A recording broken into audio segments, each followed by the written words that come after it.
নমস্কার সকল ছাত্রছাত্রীদের। যারা রবীন্দ্র ভারতী ইউনিভার্সিটির ডিস্টেন্সে যারা পড়তে চাইছো এবং ফর্ম ফিল আপ শুরু হয়ে গেছে, তাদের একটা জিনিস আমি একটু বলার জন্য, মানে অনেকে আমাকে ফোন করে এটাই জিজ্ঞাসা করছে, তো সেই কারণে তোমাদের বলছি আমি যে তোমাদের যে এখানে অ্যাডমিশনের দেখো অনলাইন অ্যাডমিশন রয়েছে এইখানে, তোমরা এইখানে ক্লিক করলে তোমাদের ইউজার আইডি একটা কথা বলছে। তো তোমাদের প্রথমে ক্রিয়েট অ্যাকাউন্ট করতে হবে, ক্রিয়েট অ্যাকাউন্টে ক্লিক করে ক্রিয়েট অ্যাকাউন্ট করতে হবে, ঠিক আছে? তো ক্রিয়েট অ্যাকাউন্ট করতে গেলে অনলাইন অ্যাডমিশন ক্রিয়েট অ্যাকাউন্টে এখানে ক্লিক করলে প্রথমে full student name, father name, gender যা আছে সেটা, date of birth, mobile number, email address তোমাদের দিতে হবে। দেবার পর নেক্সট করে গেলে তোমাদের আইডি পাসওয়ার্ড একটা ক্রিয়েট করতে হয়, যেটা ইউজার আইডি পাসওয়ার্ড যেটা হয়। তো তোমাদের একটা কথা আমি এটাই বলবো যে ইউজার আইডি ক্ষেত্রে কখনো ইমেল অ্যাড্রেসের মতন দেবে না, সেটা পরবর্তীকালে অনেক সময় ভুলে গেলে প্রবলেম হয়, ঠিক আছে? অনেকে দাও @, এইসব দেওয়ার দরকার নেই। সিম্পল তোমার নাম দাও এবং একটা স্পেশাল ক্যারেক্টার দাও। পাসওয়ার্ড তোমার মোবাইল নাম্বার দিয়ে একটা স্পেশাল ক্যারেক্টার দাও, তাতেই হবে, ঠিক আছে? কারণ মোবাইল নাম্বার অনেকে জেনে থাকে, তো সেখানে ইউজার আইডি নেম দিয়ে নিজের যে ইউজার আইডি আর পাসওয়ার্ড দিয়ে অনেকে খুলে ফেলতে পারে। তো সেই কারণে একটা স্পেশাল ক্যারেক্টার দেবে, নাম্বারের ক্ষেত্রে একটা স্পেশাল ক্যারেক্টার দিয়ে ইউজার আইডি খুলবে। কেন? পরবর্তীকালে, মানে আমার যারা স্টুডেন্ট আছে এরকম অনেকের হয়েছে, পরবর্তীকালে মোবাইল নাম্বার ভুলে গেছে বা পাসওয়ার্ড কী ছিল সেগুলো ভুলে গেছে, বা ইমেল অ্যাড্রেস যেটা দিয়েছে সেখানে কোনো গ্যাপ পড়েছে বা কোনো পয়েন্টের ইস্যু আছে, তো পরবর্তীকালে কিন্তু এটা ভীষণ প্রবলেম হয়। পরবর্তীকালে তোমাদের ইউজার আইডি পাসওয়ার্ডটা চেঞ্জও করা যায় না, সেক্ষেত্রে অনেক হ্যাপা আছে। তো সেই ক্ষেত্রে আমি এটাই বলবো তোমাদের যে তোমরা এই ক্ষেত্রে তোমরা একটু সজাগভাবে তোমরা ফিল আপ করবে। আরেকটা জিনিস যেটা তোমাদের বলার, অনেকে সেই জিনিসটা জিজ্ঞাসা করছো আমাকে, তাই আজকের ভিডিওটা আমি করছি যে স্যার এখানে কি কি সাবজেক্ট আছে। তোমাদের আমি বলি, নোটিফিকেশান যখন দিয়েছে তখনই সেখানেও রয়েছে, আমি এখানেও বলে দিচ্ছি। এখানে Bengali, Sanskrit, environmental study, master of social work, geography, political science, history, education, English, arts সাবজেক্টের এই কটা সাবজেক্ট কিন্তু রয়েছে। সেটা কিন্তু সিবিসিএস মোটেই হবে। আবার বলে রাখছি, duration, time duration 2 years minimum, maximum 4 years, 4 বছর লেগেই যায়। ওকে, এইটা গেল আমার আর্টস ফ্যাকাল্টির যে সাবজেক্টগুলো রয়েছে।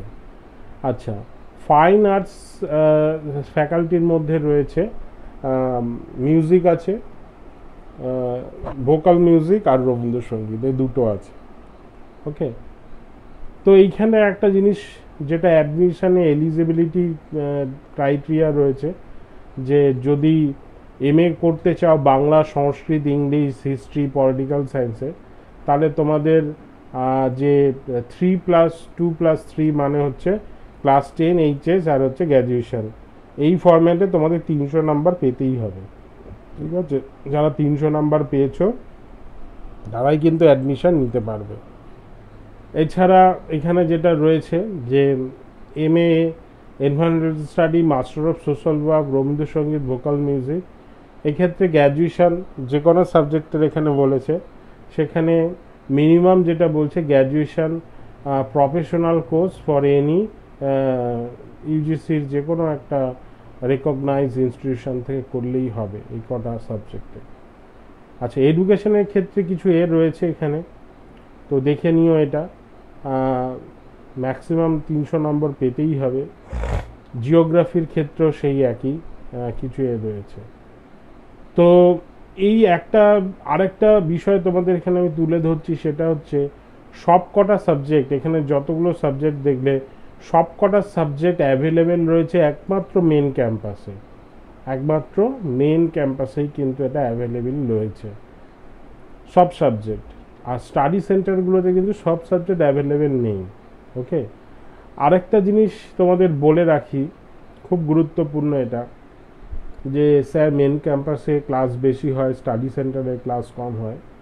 এটা ঠিকই, মেন ক্যাম্পাসে ক্লাস বেশি হয় আর স্টাডি সেন্টারগুলোতে ক্লাস কম হয় তুলনামূলক, এটা ঠিকই। তো এই ক্ষেত্রে কিন্তু সুবিধা অসুবিধা দুটোই রয়েছে। আমাকে যারা বিভিন্ন জেলা থেকে ফোন করেছে বা আউট অফ কলকাতা থেকে অনেকটা দূরে যারা থাকো, তাদের ক্ষেত্রে আমি এটাই বলবো যে মেন ক্যাম্পাসে যদি দূর হয়, বাড়ি থেকে অনেক দূর হয়, বর্ধমান বাঁকুড়া ওই সাইডে যদি থাকো, তাহলে আমার ক্ষেত্রে তোমরা, আমার যে সিদ্ধান্ত, তোমাদের আশেপাশে যদি কোনো স্টাডি সেন্টার থাকে সেখানেই ভর্তি হও। ঠিক আছে, যদি একান্ত না থাকে সেক্ষেত্রে তোমার যদি ইচ্ছা থাকে ডিস্টেন্সে করার, তাহলে তুমি মেন ক্যাম্পাস নিতে পারো, কিন্তু যাতায়াতের একটা প্রবলেম কিন্তু হবে। মেন প্রবলেম যেটা হবে পরীক্ষার সময়, কারণ পরীক্ষা যারা মেন ক্যাম্পাসে দেবে, মেন ক্যাম্পাসে পড়বে, তাদের কলকাতাতেই সিট পড়বে। তো যারা এরকম দূর থেকে আসছো, অন্য জেলা থেকে, মানে বাঁকুড়া বর্ধমান, তো তাদের ক্ষেত্রে কিন্তু অসুবিধার সম্মুখীন হয়। সকালে যখন পরীক্ষার শিডিউল ফেরবে, মানে একদিনে দুটো করে পরীক্ষা হয়, 50 নম্বরের দুটো করে, একদিনে দুটো করে পেপার, দুটো করে সিসি পরীক্ষা হয়। এটা 11:30 থেকে হবে 2:30 পর্যন্ত, আবার 3টে থেকে বা 2:30 থেকে 2টো পর্যন্ত হয়, আবার 2 ঘন্টা করে থাকে, 11:30, 12:30, 1:30 এরকম হবে। আবার 2:30 থেকে পরীক্ষা হবে, 2:30, 3:30, 4:30। তো এইরকম পরীক্ষা হয় 2 ঘন্টা করে। তো সেই ক্ষেত্রে কিন্তু তোমাদের বাড়ি যেতেও প্রবলেম হতে পারে যারা দূরে আছো। তো আমার কাছে আমি একটাই তোমাদের সাজেশন দেবো যে তোমরা আশেপাশে স্টাডি সেন্টারে ভর্তি হও, যদি থেকে থাকে, তাহলে তোমাদের কাছাকাছি, তোমাদের ওই অঞ্চলের মধ্যেই সিট পড়বে, যেখানে তোমরা যাতায়াতে সুবিধা হবে। আর একান্ত না থাকলে তাহলে তোমাকে মানে রবীন্দ্রভারতী মেন ক্যাম্পাসে করতে হবে, এবং সেই রকম পরীক্ষার সময় তাহলে সেই রকম প্রিপারেশন তোমাকে নিতে হবে। তো এইটা কিন্তু একটা খুব বড় প্রবলেম, যেটা রবীন্দ্রভারতী ডিস্টেন্সের স্টুডেন্টরা মেনলি এটা একটা, ওরা না এই একটা ভোগ করে থাকে।